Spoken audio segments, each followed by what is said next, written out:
नमस्कार मेरे प्यारे साथियों, स्वागत है आपका अपने हिस्ट्री क्लास में। तो साथियों, आज हम जो जानेंगे वो जानेंगे 16 महाजनपद और 16 महाजनपदों के अंतर्गत सामाजिक जीवन के बारे में। किसका? सामाजिक। ठीक है, तो सामाजिक जीवन या सामाजिक विकास आप उसे कह सकते हैं, है ना।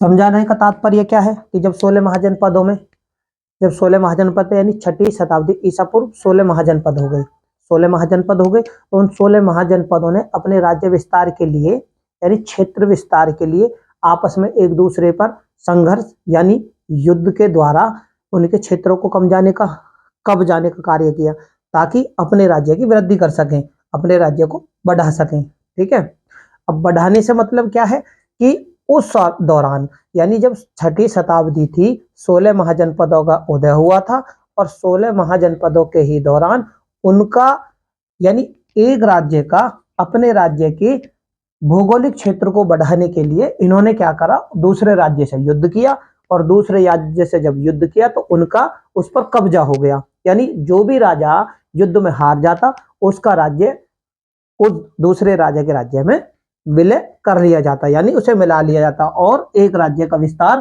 तरफ डबल हो जाता। तो उसी के दौरान हमने इनके पिछली वीडियो के माध्यम से आर्थिक जीवन के बारे में जान लिया। अब जानेंगे हम उनके सामाजिक जीवन के बारे में कि भाई जब ये 16 महाजनपद थे उस समय सब अपने अस्तित्व के लिए भाई बहुत बड़े जो राज्य थे, साम्राज्य जो बनने वाले थे, ठीक है ना, तो वो सब अपने अपने अस्तित्व के लिए लड़ रहे थे, संघर्ष कर रहे थे ताकि मैं बड़ा हो जाऊं। ठीक है, तो उस समय जब एक तरफ तो ये युद्ध कर रहे थे तो दूसरी तरफ उस समय समाज में क्या जनजीवन किस प्रकार से चल रहा था, तो उसी के बारे में हम आज चर्चा करेंगे। तो मेरे प्यारे साथियों, आज जानेंगे हम 16 महाजनपद। होता क्या है, ये वो समय है जब उत्तर वैदिक काल का तो समापन हुआ था। ठीक है ना, उत्तर वैदिक काल समाप्त होता है और यहां से शुरू होते हैं 6ठी शताब्दी और अस्तित्व में उदय हो जाता है 16 महाजनपदों का। इनके बाद ही 16 महाजनपदों में से एक साम्राज्य निकलकर आता है जिसका नाम था मगध। एक जनपद, ठीक है ना, एक महाजनपद निकल के आया जिसका नाम था मगध। और मगध से हमें मालूम चलती है कि सबसे शक्तिशाली जो जनपद था वो मगध था और मगध से ही हमें साम्राज्य की, है ना, साम्राज्य, क्योंकि मगध में थे हर्यक वंश, वहां से हमें इसके ऐतिहासिकता प्रमाणित होती चली जाती है। उसके बारे में हम अपने आने वाली वीडियो के माध्यम से जानेंगे। अब होता क्या है, उस समय जब उत्तर वैदिक काल समाप्त हुआ तो नए परिवर्तन हुए, अनेक परिवर्तन। नए परिवर्तन से मतलब क्या है, देखो वैदिक काल में आपने जाना जनजीवन किस प्रकार से था, उसके बाद उत्तर वैदिक काल में उनमें से थोड़ा सा बदलाव हुआ। ठीक है ना, और उत्तर वैदिक काल जैसे समाप्त होता है तो समय आ जाता है 16 महाजनपदों का। और इनके बाद में जब 16 महाजनपद का समय था तो मैंने आपको बताया 16 अलग अलग जनपद थे, एक दूसरे से संघर्ष उनका शुरू हो जाता है। तो उसी संघर्ष के दौरान उस समय का जो सामाजिक जीवन था वो किस प्रकार से था उसके बारे में ही चर्चा करेंगे। तो चर्चा ये है कि उस समय नए परिवर्तन हुए थे बहुत सारे। कौन कौन से परिवर्तन हुए थे, जैसे शहरीकरण। 16 महाजन में समाज के अगर स्तर पर देखूं तो देखो सबसे पहले क्या है, शहरीकरण। ठीक है, शहरीकरण शुरू हो गया। ठीक, नगरीकरण।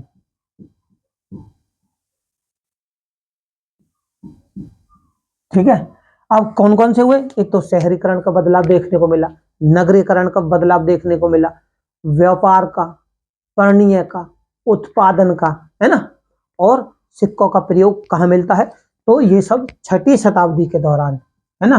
तो इसमें क्या क्या जो देखने को मिले, मैंने आपको क्या बताया, परिवर्तन जो है, परिवर्तन। ठीक है ना, कौन कौन से परिवर्तन देखने को मिलते हैं 6ठी शताब्दी ईसा पूर्व में। शहरीकरण देखने को मिला, नगरीकरण देखने को मिला, व्यापार, पणीय, उत्पादन, ठीक है ना। मनुष्य ने बहुत सारी चीजें देख ली, यहाँ पर बहुत सीख लिया, कृषि करनी सीख ली, व्यापार करना सीख लिया, पशुपालन करना सीख लिया, नगर बनाने सीख लिए, है ना, और शहर बसाना सीख लिया इन्होंने। तो उत्पादन, ठीक है, उत्पादन करना सीख लिया। और सबसे मेन चीज क्या है कि इसी क्रम में, ठीक है ना, सिक्कों का प्रयोग, ठीक है। तो क्या था, सिक्कों का प्रयोग। तो देखो कितनी सारी चीजें उस समय परिवर्तन को इनके सामाजिक स्तर पर देखने को मिली, ठीक है।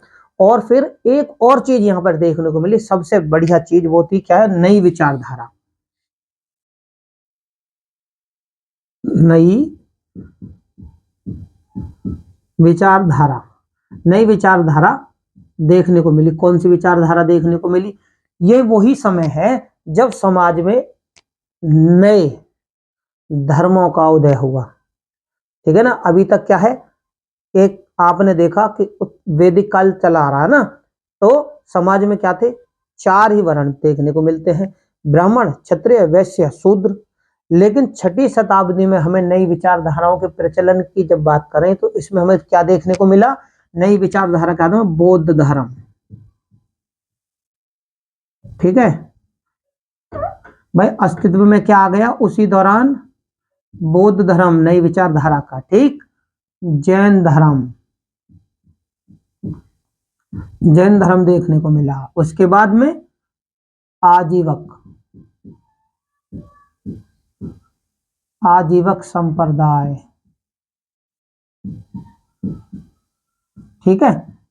तो ये सारी चीजें वहां पे नई विचारधारा के अंतर्गत हमें समाज में देखने को मिली। अब होता क्या है भाई, देखो मेरे प्यारे साथियों, इससे पहले क्या था, उत्तर वैदिक काल। उत्तर वैदिक काल से पहले क्या था, तो था वैदिक काल।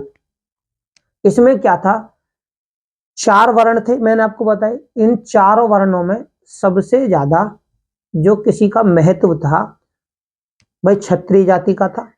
और क्षत्रिय क्योंकि वो राजा थे। उसके बाद में क्या था, ब्राह्मणों का, ब्राह्मणों को उस समय बहुत ज्यादा सम्मान था, है ना।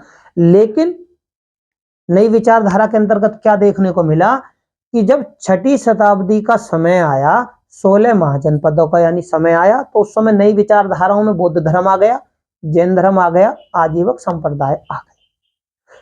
ये वही समय था कि इसमें ब्राह्मणों का जो महत्व था, अब वो जो पहले उत्तर वैदिक काल या वैदिक काल में था, अब नहीं रहा।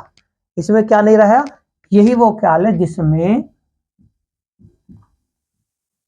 ब्राह्मणों का महत्व नहीं रहा। यानी कि ये वो समय था जिसमें, यानी कि छठी शताब्दी, 16 महाजनपदों का उदय, ये वो समय था कि इसमें ना अलग अलग जब संप्रदाय, नई विचारधाराएं जब सामने आई समाज में, तो इसमें जो जो महत्व पहले समय में ब्राह्मणों का था, ठीक है ना, जो बोलबाला ब्राह्मणों का था, वो अब इस समय में नहीं रहा, अब नहीं रहा।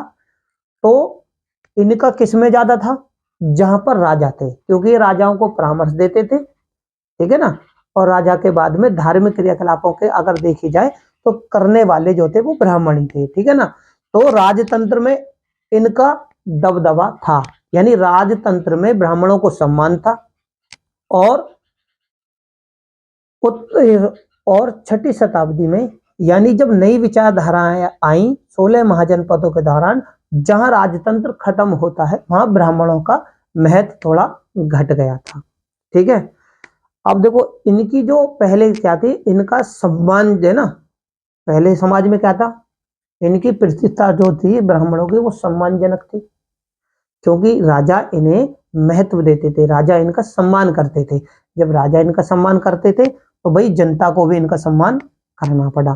उस समय के अगर मैं देखो राजाओं की मैं बात करूं ना उस समय की, तो देखो काशी, काशी, कौशल, मगध, इनमें क्या है उस समय के, यानी छठी शताब्दी, 16 महाजनपद। हर बार मैं यही दोहराऊंगा, केवल उन्हीं चीजों को जानेंगे जो उस समय के समाज में घटित घटना थी।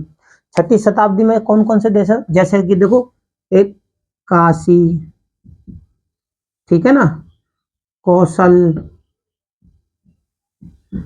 है, मगध, शक्तिशाली राज्य थे उस समय, अवंती, ये शक्तिशाली राज्य थे उस समय के, ठीक है ना। तो इनन में क्या है, इन राज्यों के राजाओं के द्वारा ब्राह्मणों को क्या थे, भूमिदान दी गई थी। ठीक है ना। तो राजा क्या थे, ब्राह्मणों को भूमिदान देते थे। अब जब ये भूमिदान देते थे तो जब इनके पास भी भूमि थी तो समाज में इनका स्तर ऊंचा था, क्योंकि राजा ही सम्मान दे रहे हैं। जब राजा सम्मान दे रहे हैं तो भैया इन्हें भी सम्मान देना ही है। लेकिन अब होता क्या है, नई विचारधाराएं आई समाज में, नए नए लोगों के द्वारा, यानी नए नए धर्मों के द्वारा अब नए विचार समाज में प्रचार होने लगे। उस समय क्या, राजतंत्र में ब्राह्मणों को महत्व था। ब्राह्मणों को कौशल, काशी, मगध के राजाओं के द्वारा भूमिदान भी दी गई थी, है ना। अगर मैं इसी दौरान भाई 6ठी शताब्दी में धर्म सूत्रों की अगर मैं बात करूं, उसी दौरान के धर्म सूत्र, किसकी, धर्म सूत्र, धर्म सूत्र। तो इसमें क्या कहा गया है, ब्राह्मणों को, क्योंकि ब्राह्मणों का जो महत्व था ना, ब्राह्मणों की समाज में प्रतिष्ठा बहुत अच्छी थी। लेकिन सूत्र धर्म, यानी जो इनके धर्म सूत्र हैं, उसमें ब्राह्मणों को क्या कहा गया कि पशुपालन, कृषि, सेवा, दास, ठीक है ना, इनसे अपनी जीविका, जो जीविका यानी कि ब्राह्मण जो जीवन यापन करते थे उस समय, यानी भाई राजा इनका सम्मान करते थे, इन्हें सारी चीजें मिलती थी और समाज में इनकी प्रतिष्ठा बहुत अच्छी थी। तो धर्म सूत्र क्या बताते हैं कि यानी कि जो ब्राह्मणों का जीवन यापन करने की जो प्रक्रिया थी, तो वो राजाओं के द्वारा ही हो जाती थी। यानी समाज में उन्हें खाने के लिए और समाज में जीने के लिए जो जरूरतें थी, वो राज्य के द्वारा, यानी राजा के द्वारा उन्हें प्रदान की जाती थी। और ये वो राजा हैं जिन्होंने इन्हें भूमिदान भी दी थी इन राज्य के द्वारा, तो इनका जीवन यापन बहुत अच्छा चला। अब धर्म सूत्र में क्या कहा गया है ब्राह्मणों को कि भाई देखो, पशुपालन,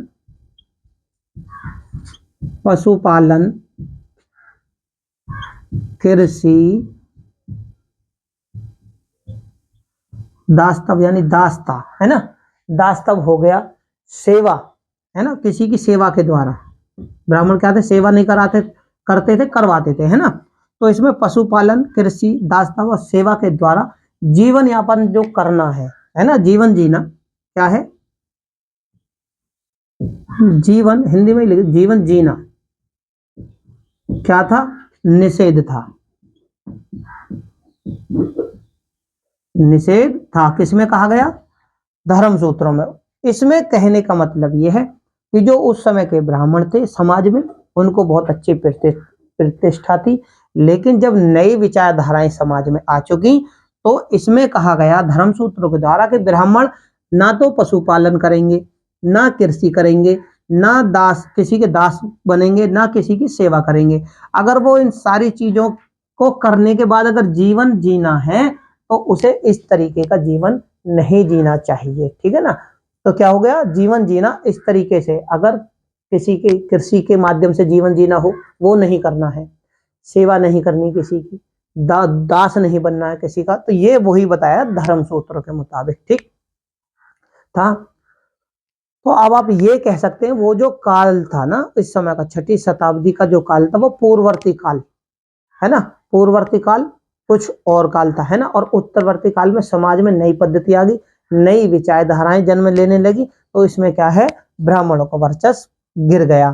तो मेरा समझाने का जो तात्पर्य है वो केवल ये है कि 16 महाजनपदों के दौरान जो सामाजिक जीवन था वो किस प्रकार से था।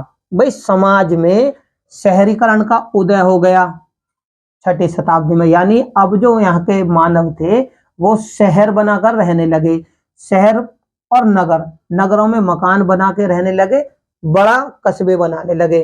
फिर वहां पर ये व्यापार करना शुरू कर दिया, पढ़ने व्यापारी लोग आ गए, उत्पादन करना चालू कर दिया, यानी कि कृषि में उत्पादन करना चालू कर दिया। सबसे फिर बढ़िया चीज क्या है ना, सिक्कों का प्रयोग करना चालू कर दिया।